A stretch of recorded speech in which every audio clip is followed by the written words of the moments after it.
Hey guys, my name is Kai. This is my first time being out here. It's really cool to see all the stories and hear all the stories that I have heard so far.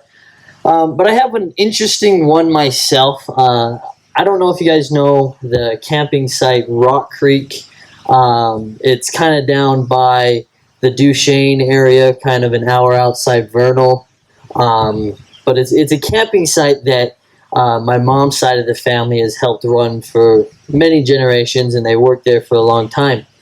And about 10 years ago, when I was about 12 or 13 years old, I was up there camping with them like we did every summer. And me and my cousin Mike, who was just a few years older than me, about 15 or 16, he wanted to show me all the new things that he had found while working with his family at this campsite. And one of the things I didn't know at that age was, one, that this campsite and this campground was divided with native land.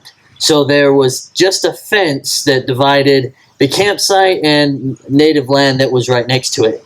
And I had no idea you weren't allowed to go on native land at that time in my life. And we started hiking pretty deep into the forest. Just trying to, see what we could see, and he wanted to show me. He found a lot of different animals where they were sleeping. There was a bear's nest where they had carried a bunch of tin cans and stuff from camps. And as we kept going, it kept getting thicker and thicker. There were more and more trees.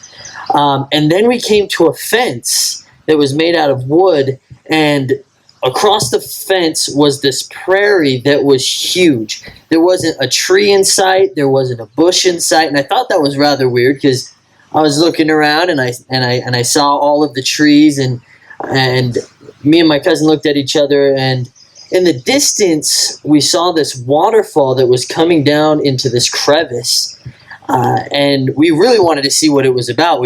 He said that he'd been working here and he had never seen this place before, so we hop the fence and we start walking, and it's a pretty good distance from the fence to this little area, this ravine.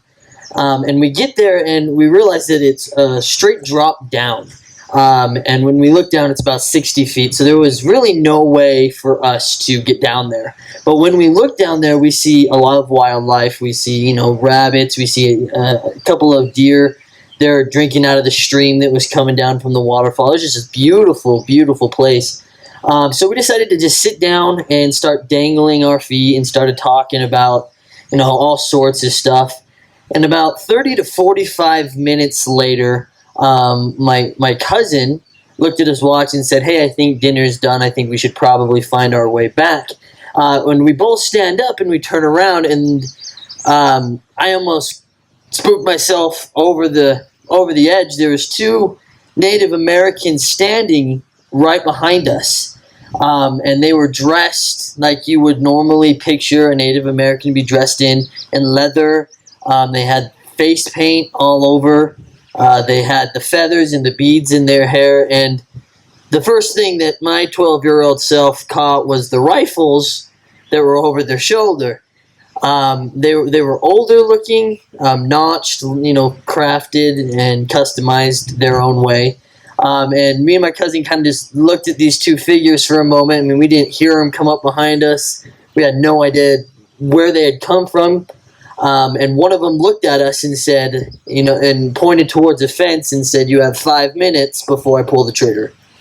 And at that point, being 12 years old and hearing that from somebody, and my cousin was very protective of me. He grabbed my arm and we started running. And at that time, time isn't something that you can comprehend.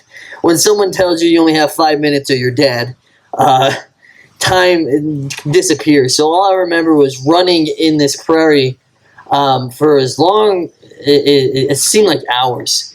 We finally got on the other side of the fence, and we quickly turned around, and the two figures were gone.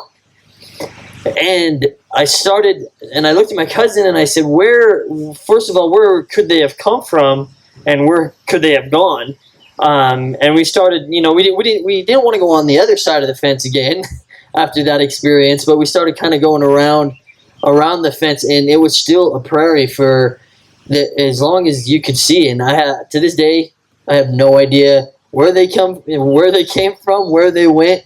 But after that, I've heard a lot of stories up at Rock Creek of the different Native Americans and different people getting chased out, and stories of finding land that no one's ever seen before.